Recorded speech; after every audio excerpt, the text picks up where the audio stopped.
All right, today I'm going to show you a game we have in the classroom that's easily adapted to home and is perfect for children who are just starting to read, who are decoding short phonetic words.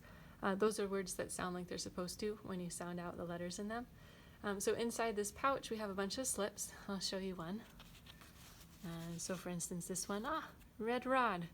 Now of course I read that really easily. Your child is going to be more like r, d, r, d.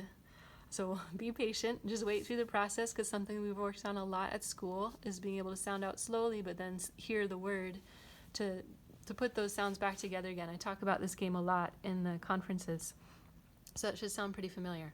So there we've got red rod, and the kids, oh yeah, we've got a red rod in the classroom, and they go off, they find it, they bring it back, and they match it too. And you'd go through the whole set that you have in here. So for at home, instead of things in the classroom, obviously start thinking about things that you have around that fit this description of something that's short and phonetic or is pretty adaptable. You can see I'm stretching it a bit with puzzle or Lego, but I think that for some children they can start to push for that. If you're not sure where your kid is at, start with things like cup and hat and rock and bag, and then add a little bit of challenge or kind of lengthen out the words as you are struggling to think of more or as you think your kid is ready for it.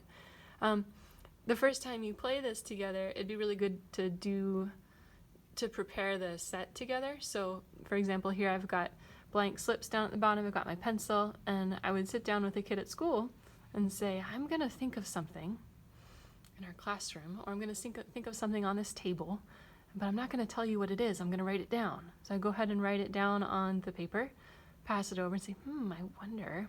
You can find out what I was thinking of. Support them as they sound it out. If they get stuck on a sound, go ahead and give the help, but be patient again, because they're going to be sounding it out kind of slowly. Some kids like to sound it out loud, some do it in their head, some a combination. Just listen, just see how they do. And if in the end they need more support than you thought or hoped, go ahead and help them recognize the letters, because it's still then a game of sounding out a word slowly. P, a, z, ol. And that in itself, stringing that together in a word, that's a really great exercise. So if you find out that's where your kid's at, no problem. Just means to back up a little bit and play that game more. Okay?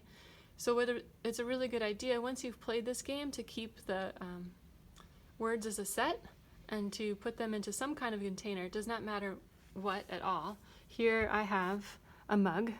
So the idea is just that you've got a material ready to go that they can choose, or that you can say, hey, it's time to go get the matching mug. Let's play that game where you find things in our house that match the words, and change the words. Change it from day to day, take some out, add some more, change the number, make it 5 one day, 10 another, just so there's always some kind of interest there. You don't have to change it too much, but whatever will work to maintain interest and kind of grow the challenge as well. So at school I call this matching to the environment. So you might just call it matching to the house, or the word matching game. Keep it pretty simple. Enjoy!